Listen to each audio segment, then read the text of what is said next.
कपिलेश्वर रहिका प्रखंड के नजदीक हाईवे के ऊपर NH 557 रोड पे, और ये जो आप देख रहे हैं रोड पब्लिक ने घेर दिया है कि आप आ नहीं सकते, जा नहीं सकते। क्यों नहीं? बहुत देर कर दी। एक गाना है तवाए फिल्म का, बहुत देर से दर पे आंखें लगी थी, हुजूर आते आते बहुत देर कर दी। तो जनता ने इस आंदोलन को शुरू करने में मैं समझता हूं बहुत देर कर दी।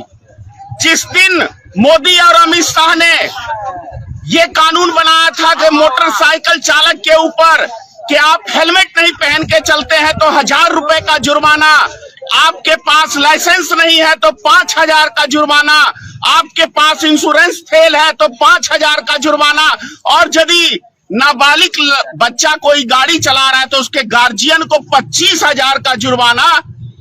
ये हिटलर शाही का प्रमाण था। उस दिन पूरे देश की जनता आराम से उस कानून को मान लिया। लेकिन देश एक और देश के अंदर कानून दो तरह का। गुजरातियों पे कोई कानून लागू नहीं होता है, वहां कोई हेलमेट नहीं पूछताछ होती है। 4 चक्का आप लेके जा रहे हैं गुजरात के अंदर तो टोल टैक्स आपको नहीं लगता है। ये गुजरात में एक अलग से कानून है, यानी बिहार में अलग कानून और गुजरातियों के लिए सब चीज फ्री। मैंने गुजरात में जाके लाइव वीडियो बनाया था इसी के ऊपर।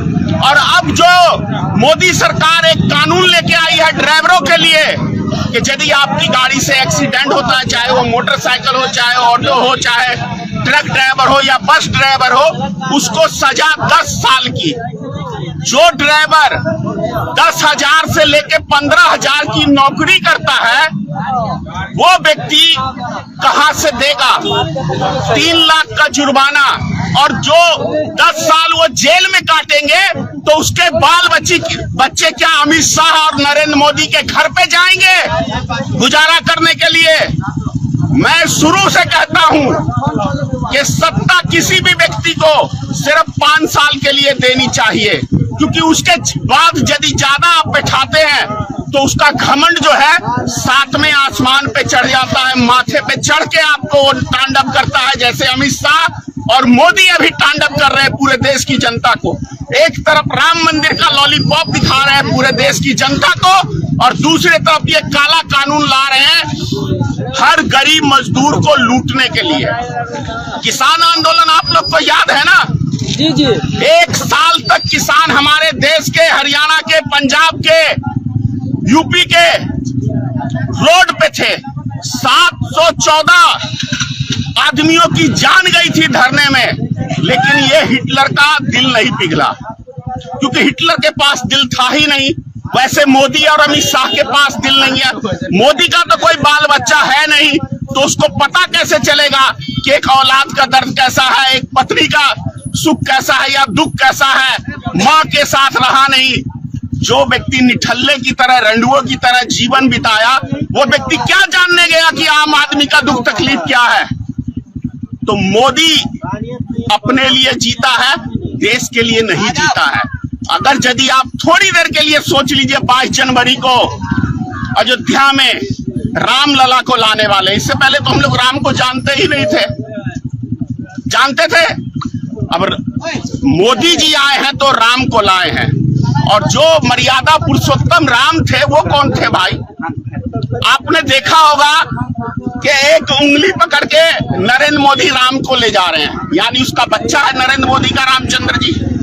ये मान लें, इससे बड़ा मजाक हमारे सनातन धर्म का किसी व्यक्ति ने नहीं उड़ाया जितना ये भारतीय जनता पार्टी अभी पूरे देश में सनातन धर्म का मजाक उड़ा रही है, मर्यादा पुरुषोत्तम राम का मजाक उड़ा रही है। एक मंदिर की आड़ में राजनीतिक रोटी सेकने का काम कर रही है।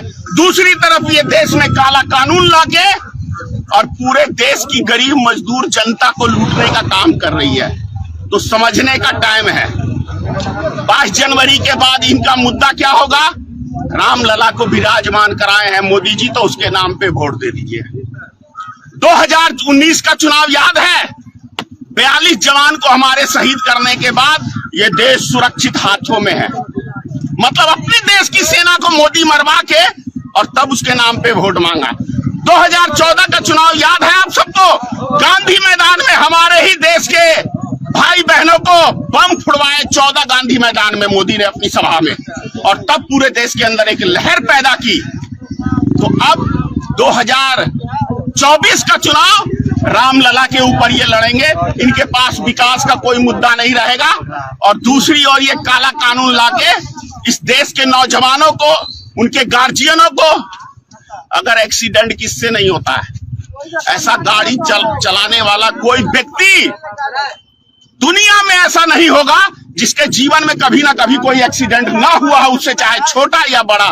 तो क्या सबको उठा के मोदी जी जेल में डाल देंगे? विचार तो यही हो रहा है सर। तो ऐसे प्रधानमंत्री को आप उखाड़ के फेंके। महंगाई के नाम पे मोदी जी आए थे ना, 100 दिन में महंगाई कम करेंगे, 100 दिन में स्विच बैंक से हम काला धन वापसी लाएंगे। कुछ नहीं, आदि मोदी जी बोलते पहले यहां से और पिछवाड़े से निकाल देते हैं। ऐसा है सिस्टम। तो जिस देश के प्रधानमंत्री का जुबान की कोई वैल्यू नहीं, वैसे व्यक्ति को यदि माथे पे आप लोग बिठाएंगे तो यही हाल देखना पड़ेगा। रोड पे आपको खड़ा होकर धरना प्रदर्शन करना पड़ेगा। तो समझ जाइए 2024 का चुनावी तैयार है रामलला।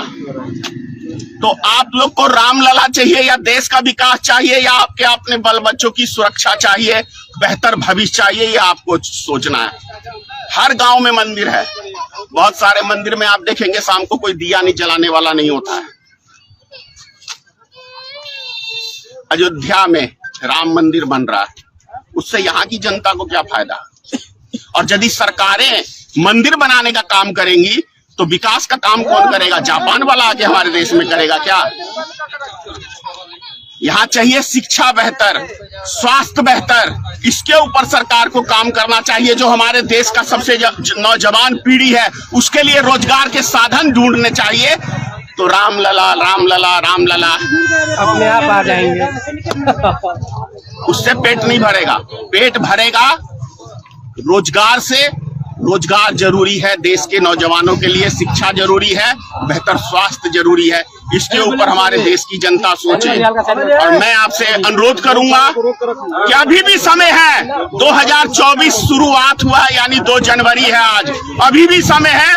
आप लोग संभलिए और ऐसी सरकार को जो आपके हितों की दुश्मन है, ऐसी सरकार को उखाड़ के फेंकिए। पीछे एम्बुलेंस आ रहा है, उसके लिए हमें रास्ता क्लियर करना है। जय हिंद।